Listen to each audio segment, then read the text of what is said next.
नमस्कार प्रेक्षको, C news Pune वृत्तदर्शन मध्ये आपले स्वागत। पुणेरी विचारांचं सामर्थ्यशाली मराठी बातमीपत्र पुणे वृत्तदर्शन। मी संपादक डॉक्टर शैलेश गुजर।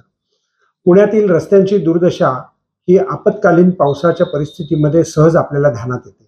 चांदणी चौक गाजलेला, मोठ्या पद्धतीनं त्याच्यावरती खर्च केलेला, नियोजन केलेलं, पण ते नियोजन शून्य ठरलं, कारण अचानक आलेल्या पावसानं त्या ठिकाणी नदीचं स्वरूप धारण केलं।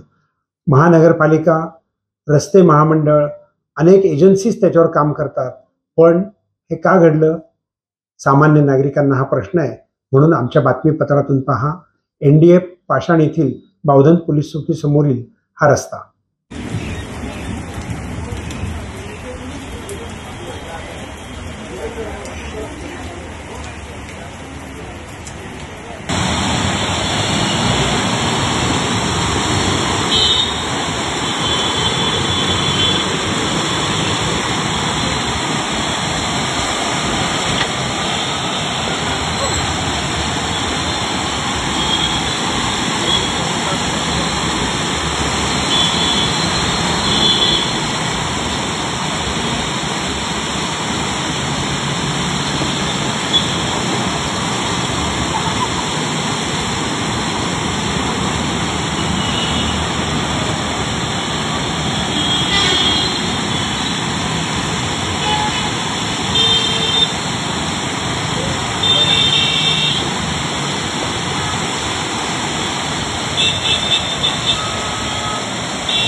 आहे सावकाश जाऊ आपण।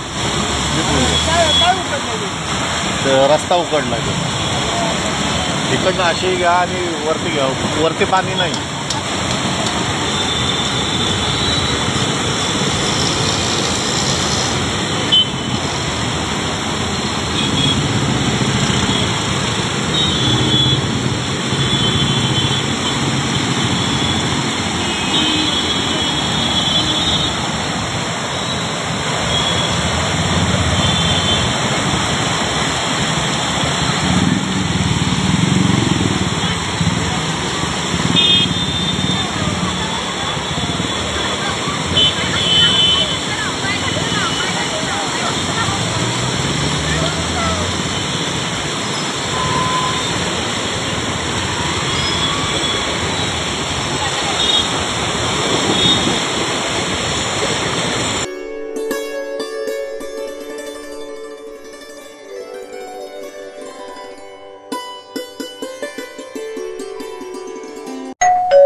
अहो उठा ना, ऑफिसला नाही का जायचं?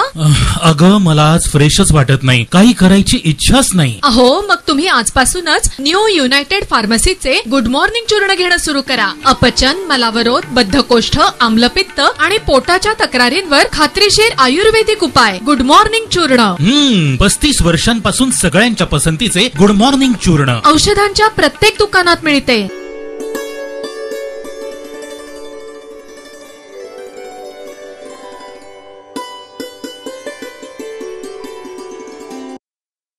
पुण्यातील महालक्ष्मी मंदिरामध्ये नवरात्र उत्सवाची लगबग सुरू झालेली आहे।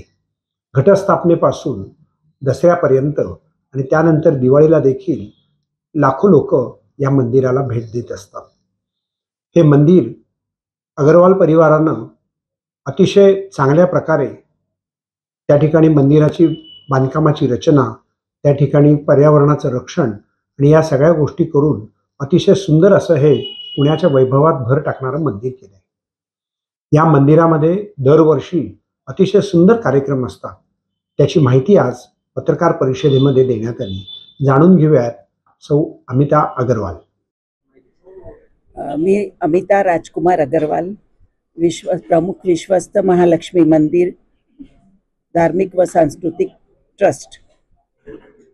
मंदिरात 22 सप्टेंबर ते 2 ऑक्टोबरपर्यंत नवरात्र उत्सव साजरा करण्यात येणार आहे. त्यात श्रीसूक्त अभिषेक, श्रीसूक्त हवन पाठ आणि श्रीसूक्त पठण, भजन, देवाचे जागर वगैरे आणि नृत्यमध्ये गरबा, हे सगळं धार्मिक कार्यक्रम मंदिराच्या आवारात होणार आहे. विशेष काही कार्यक्रम आहे जे आम्ही रस्त्यावर पण करणार आहोत. जसं छत्रपती शिवाजींचे राज्याभिषेक सोहळा, रक्तबीज याचा संहार महाकाली कसा करतात त्याचा सोहळा, रावण दहनाचा सोहळा दसऱ्याच्या दिवशी आम्ही करणार आहोत. ते पण आम्ही आणि लोकांना त्रास होऊ नये ते आमच्या मनात महालक्ष्मी मंदिरात सगळे विश्वासांचं असं की लोकांच्या असोय होऊ नये, त्यांची सोय बरोबर व्यवस्थित असावी, लोकांना त्रास होऊ नये, त्या हिशोबाने आम्ही दक्षता घेतो आणि लवकरात लवकर रस्ता आम्ही मोकळा करून ते प्रोग्राम आम्ही बरोबर रीतीने पार पाडतो.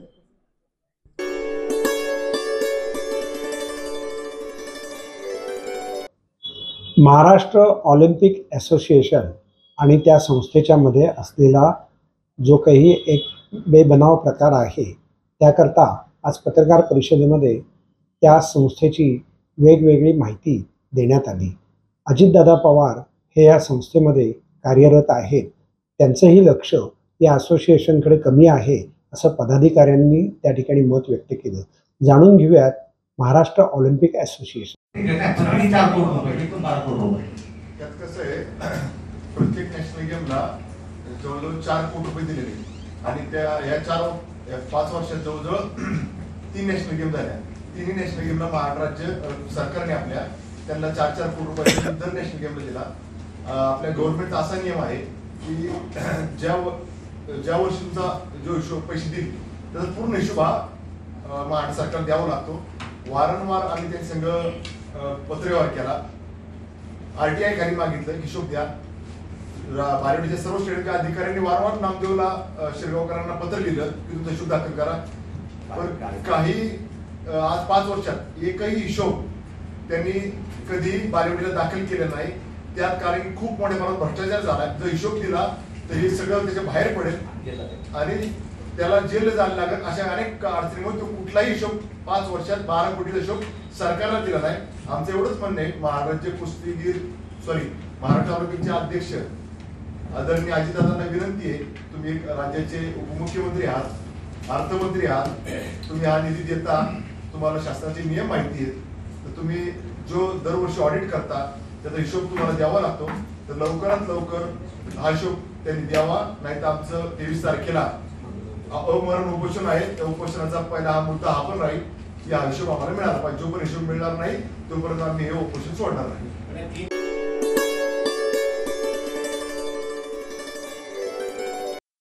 नमस्कार प्रेक्षको, सी न्यूज पुणे वृत्तदर्शन संपादकीयमधून मी डॉक्टर शैलेश गुजर.